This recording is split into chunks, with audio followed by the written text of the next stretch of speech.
చీరాల నియోజకవర్గ వాడరేవు గ్రామంలోని మత్స్యకారులతో గ్రామ ప్రజలతో ఏర్పాటు చేసినటువంటి ఆత్మీయ సమావేశంలో తెలుగుదేశం, జనసేన, బీజేపీ ఉమ్మడి ఎమ్మెల్యే అభ్యర్థి మద్దులూరి మాలకొండయ్య పాల్గొని ఎమ్మెల్యేగా గెలిచిన వెంటనే గ్రామ ప్రజలకు తెలుగుదేశం పార్టీ అధికారంలోకి రాగానే గతంలో ఉన్న మత్స్యకారులకు సబ్సిడీలు, లోన్లు ఇప్పించే బాధ్యత నాది అని హామీ ఇచ్చారు. 2017-2019లో జరిగిన అభివృద్ధి గాని మరి ఏ ఇతర అభివృద్ధి జరగలేదని వ్యక్తీకరించారు. నేను గెలిచిన తర్వాత ఏ అభివృద్ధి జరగకపోయినా నిలదీసి అడిగే హక్కు మీకుందని మరీ చెప్పారు అని జనంతోనే ఉంటానని వ్యాఖ్యానించారు. బాబుగారి హయాంలోనే జరిగిన అభివృద్ధి తప్ప మరి ఇతర అభివృద్ధి జరగలేదని తెలిపారు. మళ్ళీ అభివృద్ధి జరగాలంటే బాబుగారు రావాలి, మనమే ఇక్కడ ఎమ్మెల్యేగా గెలవాలి అని సూచించారు.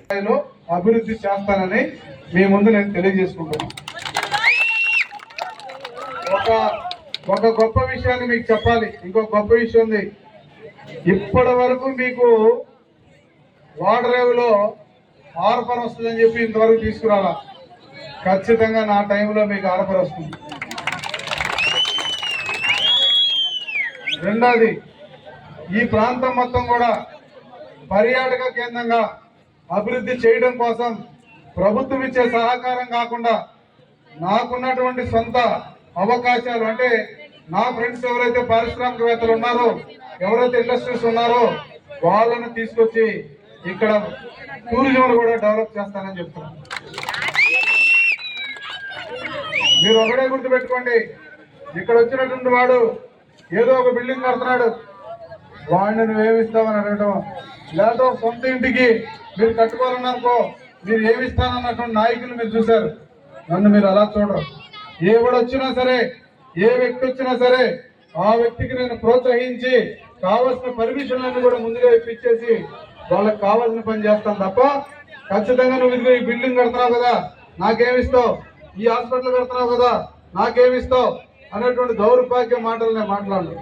ఇక ఇప్పటి వరకు ఒకటే గుర్తుపెట్టుకోవాలా, మన పార్టీ నుంచి మీరు గెలిపించిన వ్యక్తి వెళ్ళిపోయాడు కదా, ఇంకా వాళ్ళ ఆటలు ఎక్కడ ఈ ఊళ్ళో సాగవు.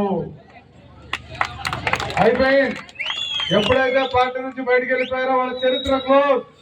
ఇంకా తెలుగుదేశం డోర్లు లేవు వాళ్ళకి. వాళ్ళు ఉత్తమాటలు చెప్తున్నారు, మీరు నమ్మద్దు.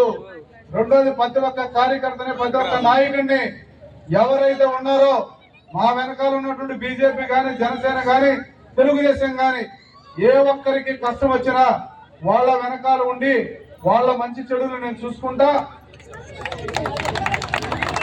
అలాగే ప్రజలందరూ కూడా భరోసా ఇస్తున్నా, మీ బీసీగా, మీ వాడిగా ఖచ్చితంగా మీ సమస్యలు నేను భుజానేసుకొని మీ పరిష్కారం చేస్తానని చెప్పి ఈ సందర్భంగా తెలియజేస్తున్నా.